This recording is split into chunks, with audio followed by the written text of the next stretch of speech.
Yun, isang mapagpalang hapon sa inyo lahat. For today's video, update ko kayo yung nakaraang race namin noong Sunday, kung pangilan ako sa result sa second FR namin, yung FR yung pan race. Papatokain ko muna yung ibon bago ko ikwento sa inyo yung ganap kahapon. Dali lang ha. Yung tubig ko palang ginagamit, nagpaparefill pa ko ng mineral water. Usual yung ibon ko, naka-mineral.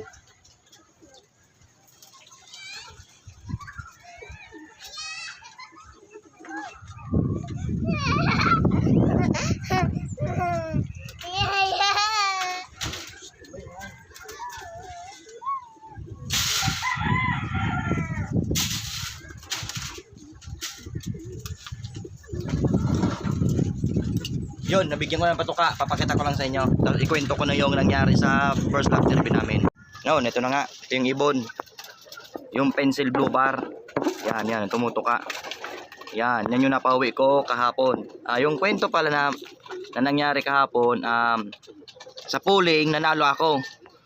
Tawag nito, sa apat na club, 3 club lang na nakapasok sa mga pooling. Tapos sa overall champion naman sa FR, tawag nito yung apat na club, yung apat na club deepening nag-update pa lang sa akin, 2.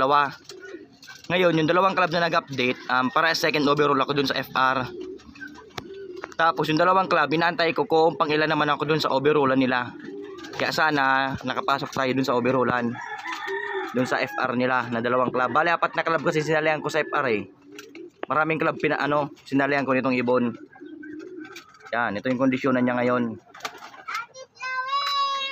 Malakas siya kumain eh, kondisyon. Tapos kanina ng umaga nagbigay na ako sa kanya ng paliguan, tapos nagbigay din ako ng vitamins para makabalik agad yung lakas niya. Para susunod na laps, may ililipad na naman siya. Tapos ngayong Lunes at Martes, pahinga siya ngayon. Di ako nagpapaluplay. Talagang babawiin niya yung lakas eh. Puros lang siya dito sa loob. Tapos nakamotivate. Pati yung asawa niya pinalabas ko na para mas mamotivate siya umuwi. Yan, ito yung update ngayong Lunes.